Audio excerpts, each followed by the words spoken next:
Hello, my name is David, also known as Cloudy Dave on Vape TV and other forums and such. And today I'm going to be doing my first review. Today I'm going to be doing the review of the Empire from EmpireMods.com.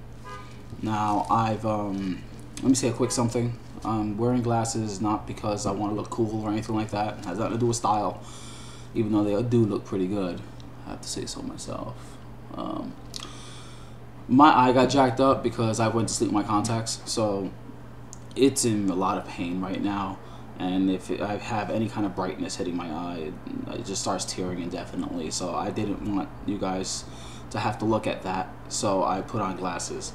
I could have waited a few days for my eyes to get better and then do this review, but I've been trying to do this review since I actually got the mod a week ago at Vape Fest, and I haven't been able to get it together. And today I just said, you know what, I'm doing the review, I'm putting up the video before there's like 5 million different videos of it and nobody cares about what I have to say about the Empire. So that said, I'm going to talk about the Empire. It's rightfully called so because 1, it's made in New York City, 2, the guy who made it's from New York City, and 3, it looks like the Empire State Building. I think it's awesome looking. It's all tiered in its extended form and it looks great. I love it. I'm going to go ahead and talk about the bottom switch now. It is a bottom switch, activated. It has a really light spring, so it's pretty easy to activate it, but it's not light enough that when you place it on the table it will fire. Still don't have to worry about that because you could always just lock it like this. Boom, it's locked. Put it in your pocket, put it in a bag, put it on the table, doesn't matter, it's not going to fire no matter what you do. You can go ahead, lock it, put it in the hand of a child. They're probably not going to be able to activate it unless they figure that out. Give them 2 minutes, they probably will, but regardless of that, it will not fire, so that's good. I'm going to go ahead and take off the switch so I can show you the inside. Now, there's no maintenance required, so don't go ahead and start taking things apart inside this switch because you're probably going to be very sorry when you can't put it back together. Not only that, but the E-clip that holds the pin in there, anybody who's worked with E-clips before and other things, not just mods, but in actual machinery and other kinds of appliances, E-clips don't hold well after they've been removed. They're like kind of a one-time use kind of thing. So once you put on an E-clip, you really don't want to have to remove it because once you remove it, it's not going to hold like it first did. So I would recommend that you do not take this thing apart. It is very well machined, so it would be almost impossible to cross-thread it. I've tried just to see how well machined it was. I could not get it to cross-thread. I can't say the same for some other mods I've tried. That firing pin is what activates the battery.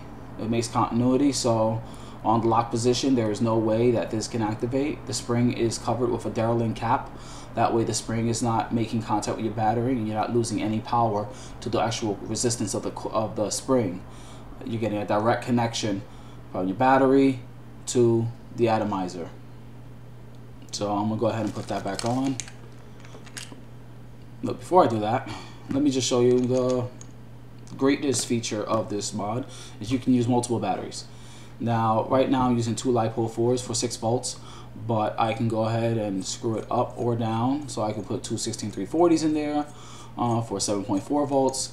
I can go ahead and use a 14500 and make it a mini, like I'm going to do right now, or I could put 1 16340, which is what I have. So I'll put that in there just to show you, and it just screws up like that, and it becomes a little mini Empire. There you go. Look how small that becomes. Let me go ahead and I'll just put 1 LiPo 4 just to show you. Bam. And the cap will just screw on there like that. I'm going to go ahead and open it back up.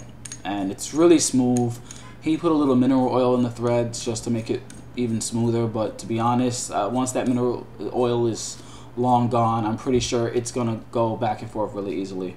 It's machined perfect. I cannot say that enough. I cannot talk about how well machined this is because a lot of problems with a lot of mods is they look great on the outside, but when you have to screw or unscrew anything on the mod, you'll realize that it's not machined very well and you end up with cross-threading issues or they get squeaky and stuff like that. And I'm not saying that it's impossible for this to ever have to squeak, but a little mineral oil and you're good to go. He doesn't recommend putting, I think, lower locks on it like other mods. Just a little bit of oil and those threads should be fine. But like I said, I've had it for over a week. I've been harassing it, touching it, and I haven't had any issues with it unscrewing or screwing. Go ahead and unlock the button. This uses a native 901 connection, which I will show you as soon as I can go ahead and get my atomizer off. There you go. Now you can go ahead and put on an adapter, so you use your 510s and 306s like many of us use. There's an O-ring there to prevent you from over tightening your adapter or atomizer onto the mod and actually shorting your battery or your atomizer. That's a problem with anything with a firing pin. If you screw it down too tight, you'll end up screwing up your atomizer and possibly your battery. This O-ring actually prevents that. And anybody getting a mod from after VapeFest on, it automatically will come with that O-ring on there. For those of you who are at VapeFest, you already know Keith has contacted you.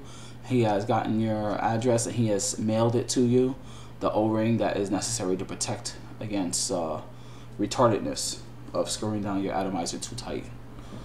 So thankfully I didn't have anything like that happen to me. But he was testing and he found out that it's possible, so he wanted to knock out any possibility of anybody finding something wrong with this mod.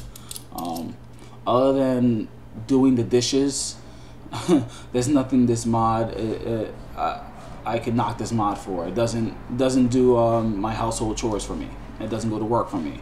Other than that, when it comes to vaping, it's perfect. I cannot find anything wrong with this mod. I'm gonna go ahead and vape off of it.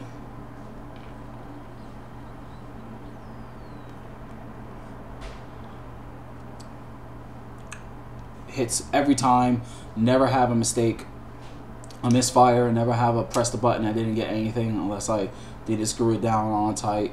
And I make a few notes of things you want to make sure you do when you have your Empire. One, when you put in new batteries, before you screw in your Empire, back down the sleeve because the firing pin will be in the full position, so you want to back down your sleeve so you can get your atomizer on there, then bring it back up. Second thing is, if you ever want to polish this, go ahead and get yourself some Mother's Billet. That'll shine it all up for you and make it nice and shiny for you.